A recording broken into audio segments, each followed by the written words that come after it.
Halo pemirsa, welcome back di Loker IT. Nah, di segmen kali ini kita akan berbincang, ngobrol bareng salah satu pejabat publik di Kota Bandar Lampung. Langsung saja kita sapa Bang Dedi, Ketua KPU Kota Bandar Lampung. Halo Bang, sehat Bang? Sehat, baik.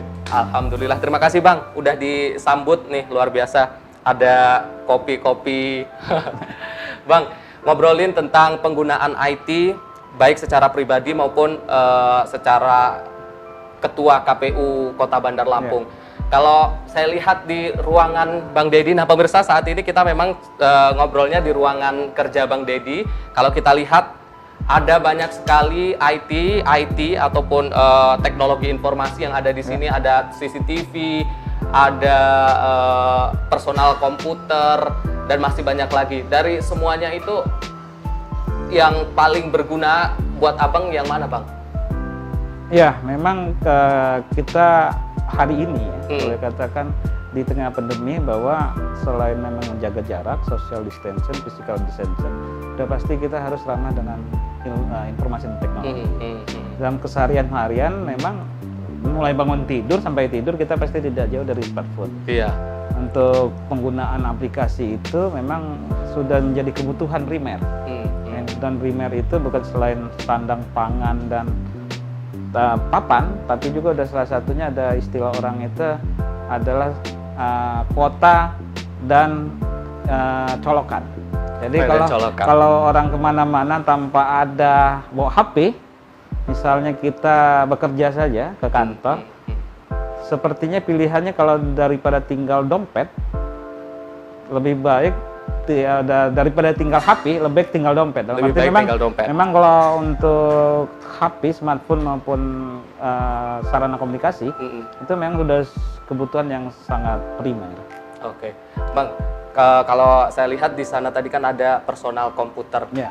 Kalau komputernya Ketua KPU dengan komputer masyarakat itu kira-kira isinya beda apa ada yang sama Bang? Apa yang bedain Bang? Ya, memang kalau untuk personal komputer apalagi hari ini ya, bahwa dengan di tengah pandemi itu kan semuanya kita terutama untuk koordinasi komunikasi itu kita mungkin yang lagi booming ya, yang paling booming di tengah pandemi itu kan yang pertama selain sosial media, yang kedua kan aplikasi, salah satu aplikasi ya yang menyamai vendor besar Google itu juga jarang dipakai sekarang, malah yang dipakai ada aplikasi virtual untuk rapat meetingnya. Jadi memang di komputer ini sebenarnya speknya yang penting adalah dia bisa gambar HD, sudah itu kualitas RAM sama harddisknya yang besar kan. Karena kebutuhan untuk gambar audiovisual itu sangat penting. Jadi memang komputer kalau biasanya kemarin tuh orang banyak menggunakan notebook karena praktis, simple ya. Sekarang mengalihnya kepada PC all-in-one ya. Berarti kan tidak dia perlu lagi boleh katakan komputer maupun box yang besar, tapi memang udah seperti kayak komputer tablet ya. Tapi dia memang speknya cukup tinggi. Bang, di masa pandemi ini kan rapat-rapat tetap dilaksanakan ya Bang ya. Nah itu kita terbantu tentunya dengan adanya IT ya Bang ya. Ya. Itu seperti apa Bang? Ya memang kalau hari ini kami ya kan lagi persiapan tahapan pilkada ya. Tahapan pilkada itu kita yang paling sering itu kita koordinasi ya, terutama dengan teman-teman penyelenggara di bawah. Sebagai contoh saja kami punya panitia pemilihan kecamatan, itu setiap kecamatan 5 orang, dikali 20 kecamatan 100 orang. Yang kedua kami juga ada panitia pemungutan suara, itu 3 orang setiap kelurahan yang jumlahnya 126 kelurahan. Yang kita saat kita mengumpulkan saja, kalau sebelum pandemi kan untuk kita mengundangkan kita butuh tempat yang luas, kita butuh waktu untuk mengumpulkan orang-orangnya. Kalau sekarang hari ini selain melalui aplikasi sosial media yang itu WA Group ya, tapi kita dengan meeting virtual tadi dengan webinar namanya, webinar itu kita bisa mengumpulkan 100 orang dalam waktu mungkin hanya sekitar setengah jam saja. Jadi lebih praktis ya Bang ya? Ya, lebih praktis, lebih simpel, lebih efisien ya.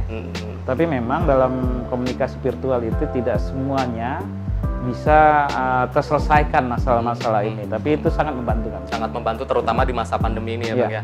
Oke, Bang, dari KPU sendiri Bang, apa inovasi dari KPU terutama di bidang informasi dan teknologi ini Bang? Mungkin ada website-website dari ataupun aplikasi dari KPU sendiri terutama di KPU Bandar Lampung ini Bang? Ya, memang kalau memang kita wajib ya, dalam arti kan sekarang ini adalah kita menyampaikan informasi itu sebagai lembaga publik itu kan secara langsung, cepat dan akurat. Yang selain memang kita punya website, kita sedang mendesain itu namanya aplikasi Gerbang Demokrasi. Aplikasi Gerbang Demokrasi ini sudah kita publish, ada di Android, pengguna Android terutamanya di Play Store. Ini beberapa fitur itu sangat membantu terkait dengan tahapan pilkada. Salah satunya memang aplikasi kita, mulai dari aplikasi tadi kita untuk database penyelenggara kita yang 100 orang PPK sama 378 PPS itu mereka sudah ada database-nya di sini. Ini khusus Kota Bandar Lampung Ya, atau aplikasi memang dari KPU RI Bang? Ini aplikasi, ini inovasi dari KPU Kota Bandar Lampung. Inovasi dari KPU Kota Bandar Lampung.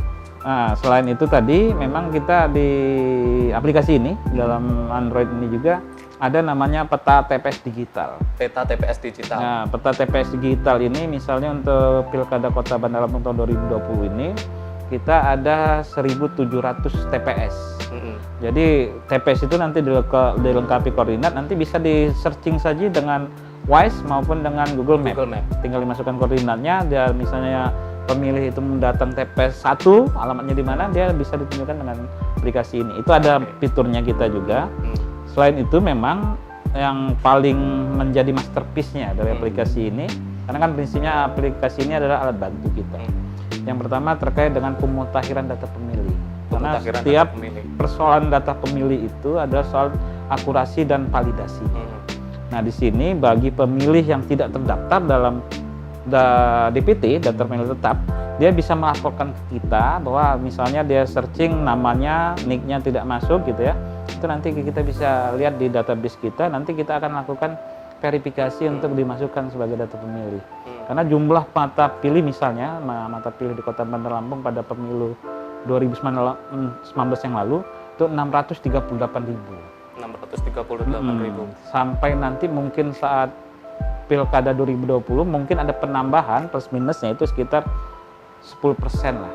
Karena ada pemilih baru, ada pemilih pemula. Nah, pemilih baru ini adalah pemilih yang mungkin dia tadinya belum memiliki EKTP atau pindahan atau memang beralih karena status TNI atau Polri. Nah, selain itu ada pemilih baru yang sampai nanti tanggal 9 Desember pas 17 tahun.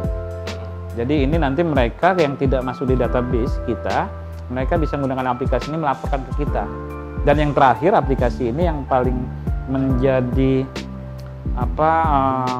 menjadi misi utamanya terkait dengan transparansi dan akuntabilitas, yaitu saat rekapitulasi. Karena dalam regulasi pilkada pemilihan sebelum-sebelumnya itu masih dilakukan secara manual.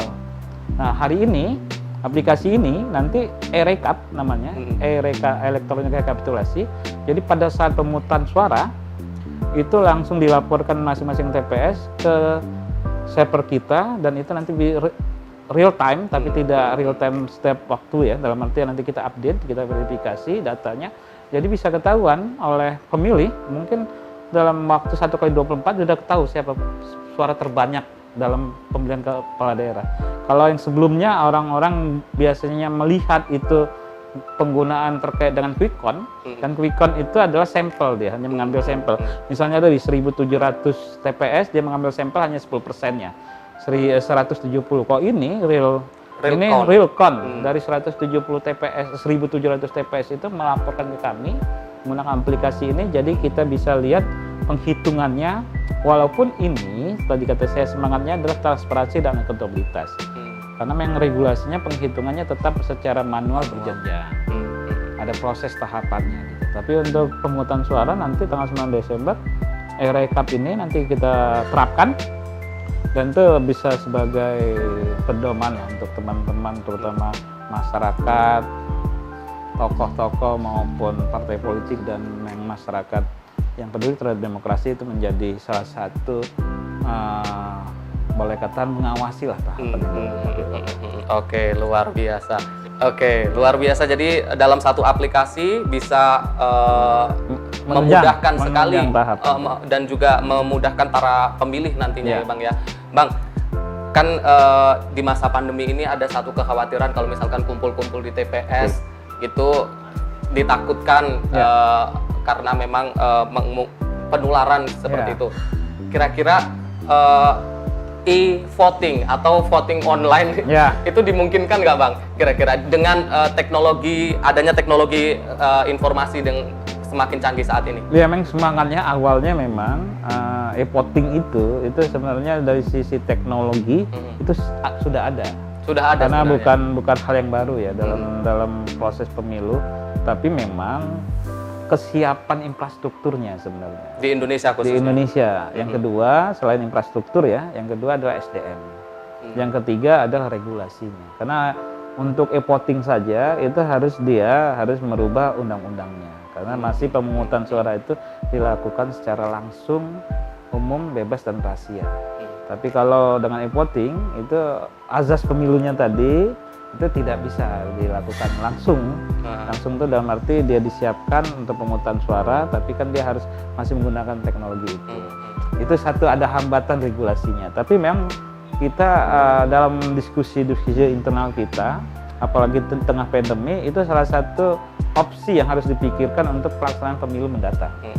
Karena memang dari sisi teknologi itu sudah ada, yang kedua adalah kesiapan infrastruktur sama kesiapan SDM dan anggaran. Jadi voting itu menurut saya memang harus sudah salah satu opsi sebenarnya. Mungkin untuk dipikirkan dalam pemilu 2024 mungkinan ya Bang. Tapi untuk 2020 karena waktunya ya kita sudah sangat pendek, yang paling bisa dilakukan karena satu kan kebutuhan anggarannya juga kita sedang memperjuangkan agar proses pilkada ini berjalan tanpa ada hambatan terkait dengan anggaran. Karena di tengah pandemi ada konsekuensi, yaitu ada penerapan protokol kesehatan. Ya tadi pertanyaannya untuk menghindari jangan sampai KPU ini maupun penyelenggara menjadi klaster baru dalam penyebaran virus corona. Nah ini memang kita yang sedang coba kita terapkan protokol kesehatannya, mulai dari penyelenggara kita tadi dilakukan rapid test sebelum mereka mulai tahapan, karena nanti mereka kan bersentuhan dengan publik langsung. Selain itu memang terkait dengan APD-nya itu juga harus dipenuhi standarnya. Jadi konsekuensi dari pilkada lanjutan di tengah pandemi udah pasti membutuhkan satu teknologi informasi, yang kedua memang harus menerapkan protokol kesehatan, yang ketiga adalah support dana dari pemerintah daerah. Oke Bang, jadi untuk e-voting harap bersabar dulu, mudah-mudahan nanti dari tahun 2024 pilkada ataupun pemilu di Indonesia bisa dilakukan dengan e-voting ya Bang. Oke, terima kasih Bang Dedi atas waktunya, luar biasa. Mudah-mudahan lancar terus dan mudah-mudahan menuju pilkada 2020 ini diberikan kelancaran. Amin. Sampai nanti tanggal 9 Desember ya Bang? Ya. Tanggal 9 Desember. Oke pemirsa, terima kasih telah menyaksikan perbincangan kita bersama Bang Dedi selaku Ketua KPU Kota Bandar Lampung tentang bagaimana penggunaan IT atau teknologi informasi ini untuk menunjang pekerjaan sebagai Ketua KPU ataupun secara pribadi. Jangan lupa terus saksikan Loker IT hanya di Radar Lampung TV. Bye-bye.